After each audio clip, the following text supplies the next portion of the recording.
আল্লাহ রাসূল সাল্লাল্লাহু আলাইহি ওয়াসাল্লাম যখন 40 বছর বয়সে উপনীত হলেন, তখনই তো হেরা গুহায় নাজিল হলো, ইকরা বিসমি রাব্বিকাল্লাযী খালাক, read in the name of your lord who has created.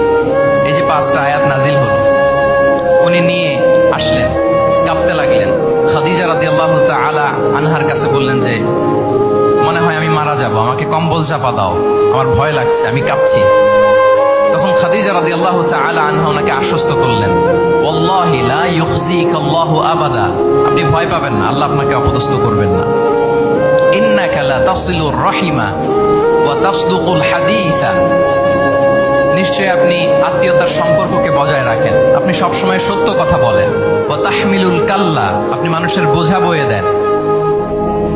ওয়া তাকসিবুল মা'দুমা, যার উপার্জন করার কোনো সক্ষমতা নেই তার জন্য আপনি উপার্জন করেন, তাকে আপনি ফিনান্সিয়াল সাপোর্ট করেন। ওয়া তাকরিউদ দাইফা, আপনি মেহমানকে খাওয়ান। ওয়া তুঈনু আলা নাওয়াইবিল হক, সত্য যেখানে বিপন্ন সেখানে আপনি সত্যের বীর সেনানী হয়ে দাঁড়িয়ে যান। তো এই ফিচার যাদের মধ্যে থাকে, এমন ব্যক্তিত্বকে আল্লাহ তাআলা কখনোই অপমান করতে পারেন না। আপনি চিন্তিত হবেন না, ডোন্ট ওয়ারি অ্যাবাউট ইট, কোনো ভয় নাই, কোনো চিন্তা নাই, আপনি আশ্বস্ত হন। তাহলে দেখেন, এই যে 6টা গুণের কথা খাদিজা রাদিয়াল্লাহু তাআলা আনহা বললেন, এগুলো কিন্তু রাসূল সাল্লাল্লাহু আলাইহি ওয়াসাল্লাম নবী হওয়ার আগের গুণ।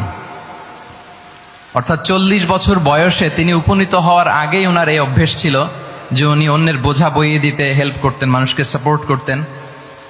যার উপার্জন করার সুযোগ নাই, ক্ষমতা নাই, তাকে তিনি উপার্জন করে দিতেন, মানে তাকে ফিনান্সিয়ালি সাপোর্ট করতেন, মেহমান খাওয়াতেন। তার মানে নবী হওয়ার আগেই উনি জনকল্যাণমূলক কাজে নিজেকে সম্পৃক্ত রেখেছেন। মানুষকে তিনি সাপোর্ট করতেন, মানুষকে হেল্প করতেন, উনি মানুষের কাজে লাগতেন। আর যে মানুষের কাজে লাগে, মানুষের উপকারে আসে, জনকল্যাণমূলক কাজে নিজেকে সম্পৃক্ত রাখে, বাই ডিফল্ট সে নেতা, বাই ডিফল্ট সে কি নেতা হয়ে যায়। তাহলে to serve before to lead, নেতৃত্ব এটা আসলে পজিশনের সাথে সম্পৃক্ত না, ইটস অল অ্যাবাউট ইনফ্লুয়েন্স। আপনার বাবা নেতা ছিল, আপনি ছেলে, তো আপনি নেতা, এটাকে নেতৃত্ব বলে না। আপনি যদি মানুষকে প্রভাবিত করবার ক্ষমতা হাসিল করেন, মানুষের কাজে আসেন, আপনাকে যদি সমাজে কাজে লাগে, আপনি মানুষকে সাপোর্ট করেন, তখন আপনি নেতা হয়ে ওঠেন। তাহলে রাসূল সাল্লাল্লাহু আলাইহি ওয়াসাল্লামের লিডারশিপটা যদি বুঝতে হয়, প্রথম কথা হচ্ছে ওনার লিডারশিপের প্যাটার্নটা ছিল সার্ভেন্ট লিডারশিপ, মানে সার্ভিস দেওয়ার মধ্য দিয়ে উনি নেতা বনে গেছেন। নবী হওয়ার আগেই ওনার মধ্যে এই ট্রেড ছিল, উনি মানুষকে সার্ভিস দিতেন।